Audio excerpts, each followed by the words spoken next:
नमस्कार। रिसर्च जब शुरू करते हैं तो सबसे बड़ी चुनौतियों में से एक होती है सही टॉपिक, सही विषय चुनना। हाँ, बिल्कुल। ये सिर्फ लिखने जैसा नहीं है। नहीं, बिल्कुल नहीं। एक ऐसा विषय ढूंढना होता है जो आपको न सिर्फ प्रेरित करे, बल्कि जिसका कुछ मतलब भी हो, कुछ असर हो। सही कहा। आज हमारे पास सौरभ पेन कंटेंट डिजिटल का एक लेख है, जिसका टाइटल है शोध विषय चयन, 7 प्रभावी रणनीतियां। काफी दिलचस्प लगा मुझे। हाँ, मैंने भी देखा ऐसे। काफी प्रैक्टिकल रणनीतियां हैं इसमें। तो चलिए इसी पर आज बात करते हैं। देखते हैं कि 2025 में जो स्टूडेंट्स रिसर्च कर रहे हैं उनके लिए ये 7 स्मार्ट तरीके क्या हो सकते हैं। हाँ, मकसद यही है कि इन टिप्स को समझें ताकि रिसर्च का रास्ता थोड़ा शायद आसान लगे। बिल्कुल।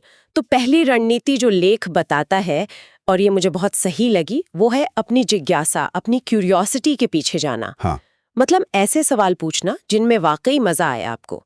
इससे पूरी प्रक्रिया थोड़ी मनोरंजक बन जाती है, बोझ नहीं लगती। और अब लेख में भी यही बात है कि जब जुनून होता है ना, तो रिसर्च सिर्फ एक काम नहीं रहता, वो एक खोज बन जाती है। एक खोज, हाँ। और फिर लंबे समय तक उस पर टिके रहना आसान होता है।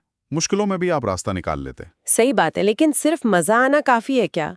मतलब फील्ड में आजकल क्या चल रहा है ये भी तो देखना होगा। हाँ, बिल्कुल। और वही दूसरी रणनीति है। अच्छा, अपने फील्ड में जो मौजूदा ट्रेंड्स हैं, जो आजकल चल रहा है, उसे स्कैन करना। तो इसके लिए लेख क्या कहता है? गूगल स्कॉलर, रिसर्च गेट जैसे प्लेटफॉर्म्स को देखें। हाँ, वही। इन टूल्स का इस्तेमाल करके देखें कि हाल के अध्ययनों में क्या मुद्दे उठ रहे हैं, कहाँ कोई गैप नजर आ रहा है जिसे आप भर सकते हैं। इससे ये पक्का हो जाता है कि आपकी रिसर्च प्रासंगिक है ना? बिल्कुल। ये दिखाता है कि आप कुछ नया जोड़ रहे हैं, किसी मौजूदा बातचीत का हिस्सा बन रहे हैं। ऐसा नहीं कि आप कुछ बिल्कुल अलग थलग कर रहे हैं। भी है, ट्रेंडिंग भी है, पर क्या वो करने लायक है? मतलब प्रैक्टिकल है? हाँ, और यहीं पर तीसरी रणनीति आती है, फिजिबिलिटी, मतलब व्यावहारिकता की जांच। व्यावहारिकता मतलब ये देखना कि क्या आपके पास उस टॉपिक पर काम करने के लिए जरूरी साधन है, जैसे डेटा, समय, रिसोर्सेज। ओ हाँ, ये तो बहुत जरूरी पॉइंट है। बिल्कुल। क्योंकि कोई बहुत बड़ा महत्वाकांक्षी टॉपिक चुन लिया जो हो ही नहीं सकता, तो फिर निराशा होती है। हाँ, फिर वो शुरू होने से पहले ही खत्म हो जाता है। तो सुलभता, एक्सेसिबिलिटी जरूरी है। बिल्कुल, यथार्थवादी होना जरूरी है। ठीक है।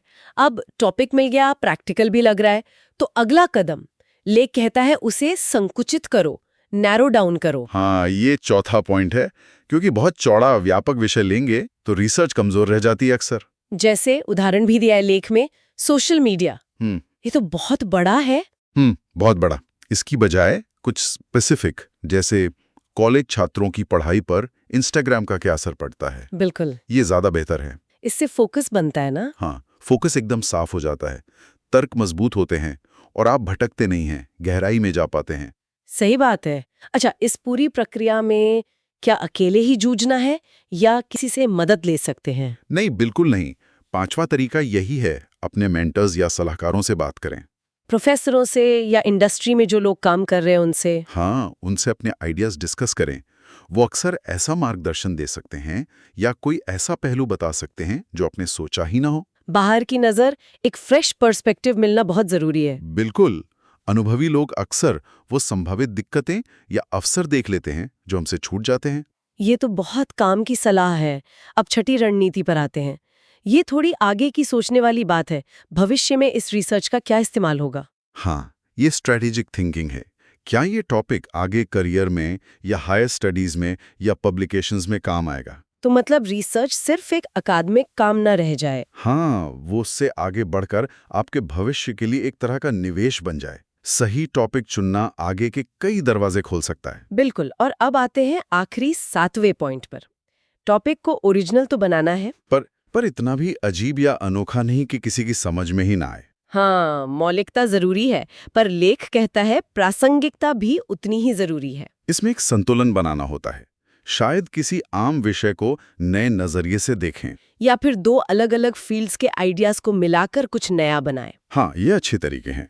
मकसद है कि आपकी रिसर्च अलग दिखे, पर वो मौजूदा ज्ञान और बातचीत से जुड़ी भी रहे, कटी हुई ना लगे। तो इन 7 रणनीतियों का निचोड़ क्या निकलता है? मेरे ख्याल से सही रिसर्च टॉपिक चुनना वैसा ही है जैसे किसी लंबी यात्रा के लिए सही मंजिल चुनना। हाँ, बिल्कुल।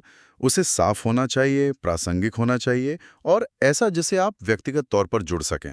और जैसा लेख में भी कहा है, विषय जितना मजबूत होगा, आगे का सफर उतना ही आसान होता जाएगा। बिल्कुल। ये थी 7 रणनीतियां सौरभ पेन कंटेंट डिजिटल के लेख से। और जाते जाते एक सवाल सोचने के लिए छोड़ सकते हैं शायद। हाँ, जरूर। क्या किसी रिसर्च टॉपिक का चुनाव सिर्फ एक लॉजिकल तार्किक फैसला होता है, या फिर ये कहीं ना कहीं ये भी दिखाता है कि एक रिसर्चर दुनिया को कैसे देखता है और उसमें अपनी जगह कैसे बनाना चाहता है? वाह, ये तो काफी गहरा सवाल है। इस पर सोचना वाकई दिलचस्प होगा।